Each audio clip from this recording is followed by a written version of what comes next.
Welcome to This Explainer. Okay, today we are breaking down a massive, literally historic shift currently underway in U.S. trade policy. We're going to look at the rippling effects these policies are having across major global industries, and most importantly, we're going to uncover exactly what this all means for your bank account. So we're kicking things off with a thought from tech reviewer Marques Brownlee. He recently reviewed a Chinese electric vehicle and noted that a $42,000 model felt exactly like a $75,000 American-made car. Now, there are even models out there like the highly reviewed BYD Seagull that sell for roughly $10,000 to $12,000. But here's the catch. One of the best, cheapest EVs on the planet is completely walled off from you, the consumer. Let's look at why. Here is the roadmap for today. We're going to cover the Chinese EV wall, the history of U.S. protectionism, snowballing sector tariffs, the actual cost to consumers, and finally, how to protect your wallet. All right, Section 1, the Chinese EV wall and how it's blocking the $10,000 car. Let's dive right into the actual mechanics keeping these cars out of the American market. And it's not just one barrier. There are actually two distinct hurdles here. First, we have a massive 100% tariff. This was originally initiated under the Biden administration and then maintained by the Trump administration. But paired with that financial barrier is a strict national security ban that was finalized in January 2025. This prevents any vehicles using Russian or Chinese-linked software from being sold in the U.S., basically out of fear that domestic data could end up in foreign hands. So even if the tariff disappeared tomorrow, that software ban acts as a hard stop. Then you add in the EV Tax Credit Act's strict assembly rules, and the picture becomes super clear.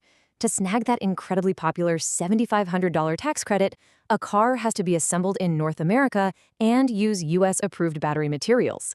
Between the tariffs, the software ban, and these tax credit exclusions, foreign companies are, well, heavily disincentivized from even trying to sell to you.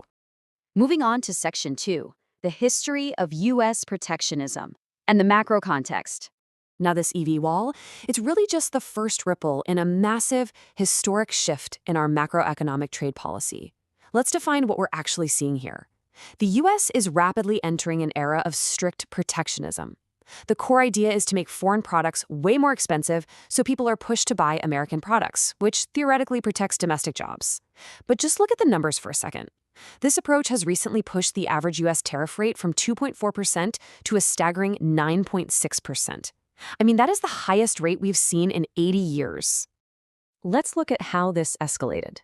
Back in February of 2026, the Supreme Court actually struck down earlier tariffs in a 6-3 vote, stating the executive branch lacked the authority. But literally the very next day, President Trump utilized a completely different law to institute a new 10% blanket tariff.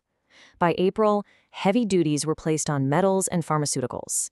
And perhaps most unprecedented of all, new AI export controls now require companies to pay the U.S. government 15% of their revenue from AI chip exports. To see if this protectionist strategy actually, works, we have to look back to 1930. President Herbert Hoover signed the Smoot-Hawley Tariff Act to protect American farmers and manufacturers, despite over 1,000 economists literally begging him not to do it. The result? Total disaster. U.S. imports plummeted from $4.4 billion all the way down to $1.5 billion. That is a massive 66% collapse in global trade. It was so damaging that FDR had to pass entirely new legislation in 1934 just to reverse it, and it took the U.S. the next 70 years to fully unwind that protectionist era. Section 3. The snowballing sector tariffs across auto, tech, and pharma. Okay, let's see how these macro levers are creating snowballing price hikes across 3 major consumer industries today. We'll start with the auto sector, because modern manufacturing is completely global. Putting tariffs on foreign steel, aluminum, and parts makes even domestically produced cars way more expensive. Kelley Blue Book estimates tariffs are adding up to $6,000 to the sticker price of cars under 40 grand. It is exactly like the board game Settlers of Catan. If you aren't trading resources, you fall behind the players who are. And while we're sitting behind a trade wall, China is out there trading with Canada, the UK, and Mexico, recently bypassing Tesla to become the world's absolute #1 EV seller. The ripple hits electronics next. Industry analysts are projecting significant price spikes hitting everyday items. We've already seen gaming consoles jump. With the Nintendo Switch 2 launching at $450, that's a $150 increase from the original. TrendForce notes that a standard $900 mainstream laptop could see a 40% price jump, pushing it over $1,200 by the end of the year. Plus, all the major PC manufacturers are already warning of impending 15 to 20% price hikes. And this perfectly highlights a compounding issue, the memory shortage. It's kind of like being a general store owner during the 1850s gold rush. If shovels are selling at 10 times the rate of jeans, well, you're going to stock more shovels. Right now, massive companies like Samsung and Micron are shifting their production away from consumer chips to highly profitable AI chips. So the supply chain for consumer electronics is already incredibly strained. And when you stack tariffs on top of that, consumer prices just soar. Ripple number 3 hit the pharmaceutical sector on April 2nd, 2026, with an executive order slapping a 100% tariff on patented pharmaceutical products. Now, there is a silver lining here. Companies that signed pricing deals with the administration could avoid the tariff entirely. Because of this pressure, 14 of the 17 major drug companies actually made deals, resulting in some much-needed price drops for patients. We saw insulin being capped at $35 a month, and the weight management drug Zepbound dropping to around $300 a month. But here is the massive vulnerability we're facing. According to the FDA, over 80% of manufacturing sites for active pharmaceutical ingredients are located outside the U.S., with China and India alone supplying over 70%. If a drug uses active ingredients from another country, they pay that tariff rate. Currently, generic drugs are exempt, but if that changes, absolutely critical treatments like antibiotics, cancer treatments, and blood pressure medications could see severe price hikes. Which brings us to Section 4, the cost to consumers, or the bottom line. So, the absolutely crucial point here is translating all this high-level international trade law into figuring out exactly what it will cost you personally. And this number is what you need to know.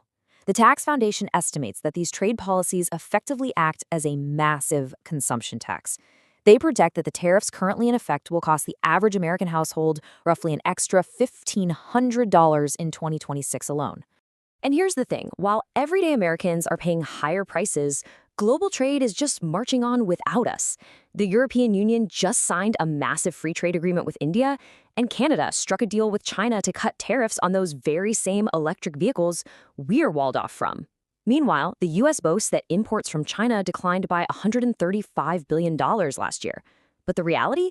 Imports from 13 other Asian nations just increased by $193 billion. We aren't necessarily bringing manufacturing home, we're really just shifting our reliance to other nations and doing it at a higher cost. Finally, Section 5, how to protect your wallet with 3 actionable steps. Let's talk about how you can actually navigate this high tariff environment and protect your wallet. You can hedge against these policies right now with 3 simple steps. First, if you know you need a laptop, a console, or a car, buy it now before those projected second half 2026 price hikes hit. Second, if you take branded medication, have a quick chat with your doctor about generic alternatives, which, remember, are currently tariff exempt. And third, treat tariffs like a consumption tax. Reduce your impulse buys. Instead, protect your purchasing power from inflation by staying invested in the market, and definitely consider adding international stock exposure as a solid hedge. Which leaves us with this final, really vital question. If the history of the 1930s Smoot-Hawley Act taught us anything about the catastrophic ripple effects of protectionism, we really have to ask ourselves, are we building an impenetrable fortress of economic strength, or are we just isolating ourselves into becoming the player who ultimately loses the global game of Catan? Thank you so much for joining me for this explainer, and keep learning.